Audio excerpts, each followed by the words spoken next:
ऐसी नंद भाभिया। एक दिन सीमा के घर कई वर्षों बाद उसकी पुरानी सहेली टीना उससे मिलने आई थी। दोनों बातें ही कर रही थीं कि थोड़ी ही देर में सीमा की नंद, जो कि किसी दूसरे शहर से आने ही वाली थी, वह भी आ गई।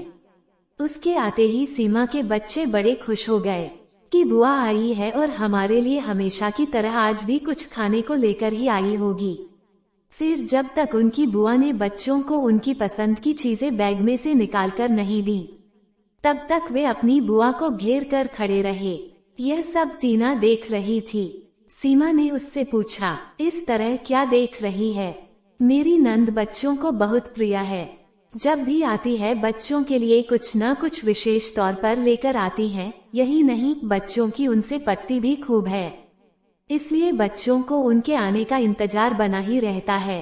अब तो जितने दिन वो यहाँ रहेगी उतने दिन रोज हम मिलकर सारे काम जल्दी निपटाएंगे और फिर दिन भर मजा मस्ती, खेल और गप्पों का दौर शुरू हो जाएगा।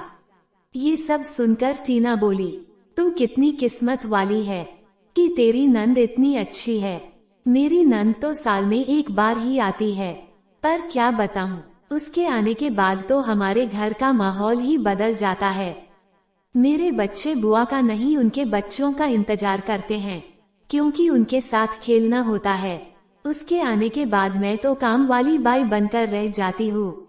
घर में पूरी फैमिली, मेरे सास ससुर, नंद, देवर, पति सब मिलजुल कर बातें करते हैं, पर मुझे उसमें शामिल नहीं करते और किचन में तो कोई देखता तक नहीं।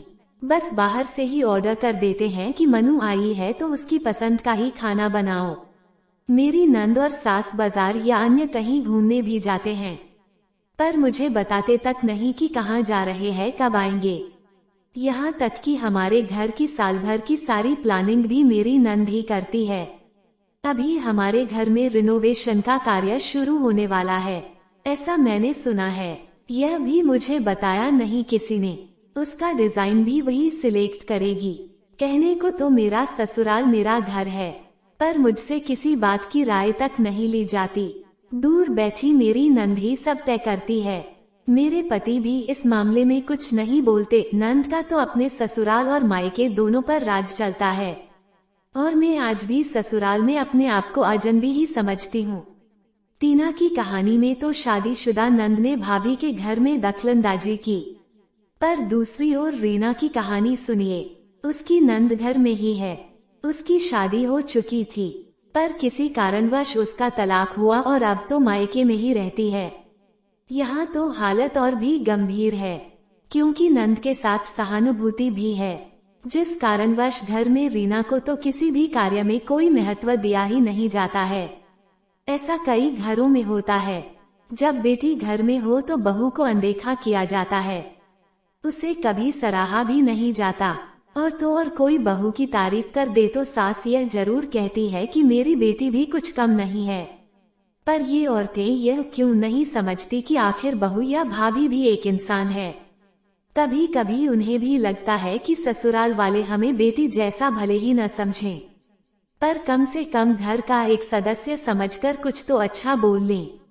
पर ऐसा होता नहीं। शादीशुदा नंद हो या कुंवारी, अगर भाभी के साथ हिल मिलकर रहे और घर के मसलों में उससे विचार विमर्श करे, उसकी राय को भी महत्व दे तो कितना अच्छा हो।